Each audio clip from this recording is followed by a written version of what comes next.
Hello guys! Ayan. Musta po ang lahat? Etong aming paligid dito sa aming kondo. Ayan. Tignan nyo naman guys kung gaano kataas yan. Ayan. May swimming pool. At may swimming pool din po doon sa kabila doon guys. So ayan lang po ang aming view dito. Napakaganda. Ayan. So ayan, nakikita nyo po ba? Ayan, ito lang po ang aming kapaligiran dito sa Vision. Ayan guys.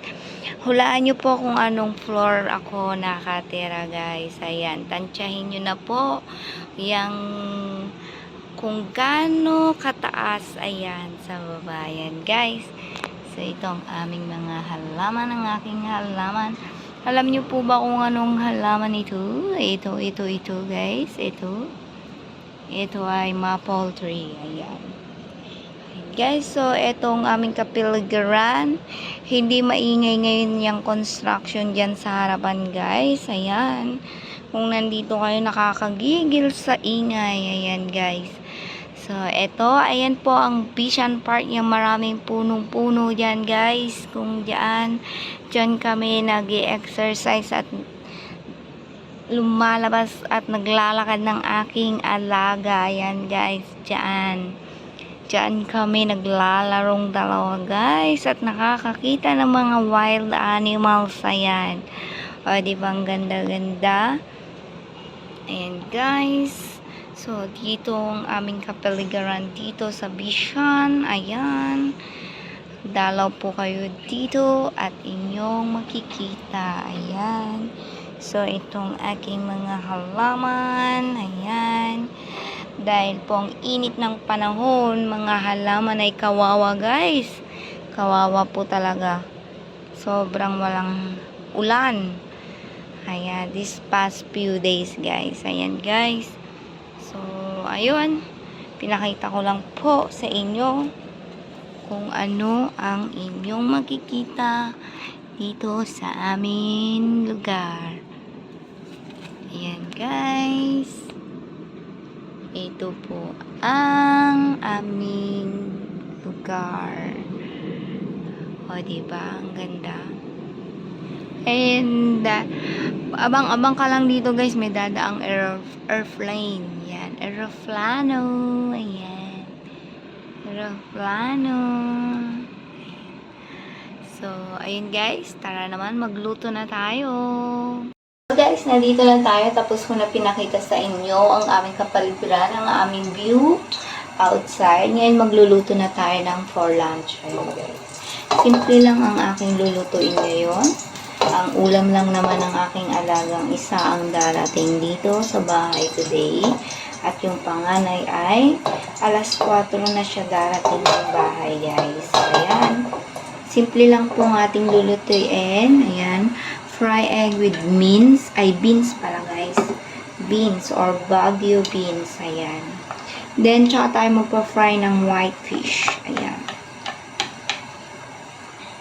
Ito lang naman guys ang kanyang simpleng ulam. Ipapaulam ko today. Simple lang siya.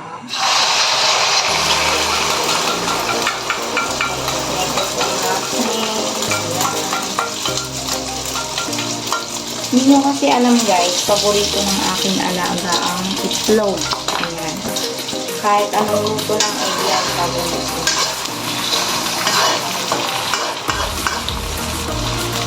So, ayan. Ito lang simpleng ulam ng aking alagang bunso. Ipos lang natin guys. Simpleng ulam para sa kanya.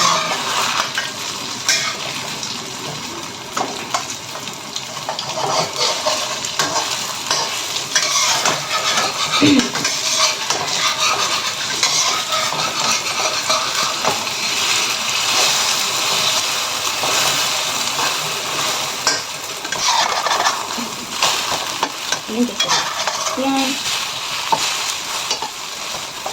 Kaya dito sa bahay guys, hindi kami nawawala ng itlog. Ayan. Pupuno talaga ang rep namin ng itlog. Kaya pag nagutom sila, fry lang kami 1 egg. Kailang ng egg, solo lang, gano'n. Pwede na sila kumain. Ayan guys.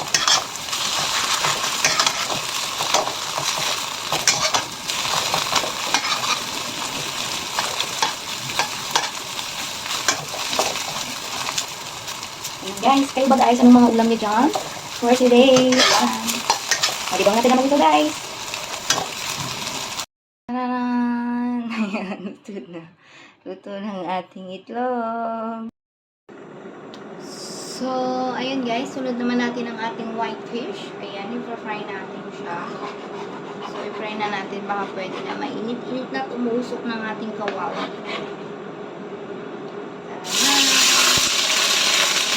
Nakagulat ako. Nakagulat guys. Ayan, try lang natin niya. May isang, ayan, silipin niyo guys. Tayo sa kalang mahirap na ang matamaan ng mantika, matalasikan ng mantika. Ayan guys. O, diba? Ngayon, habang tayo nagprepare ng isda guys, ay magko-coffee muna tayo ngayon. May tinapay tayo ng from Jollibee. From Jollibee.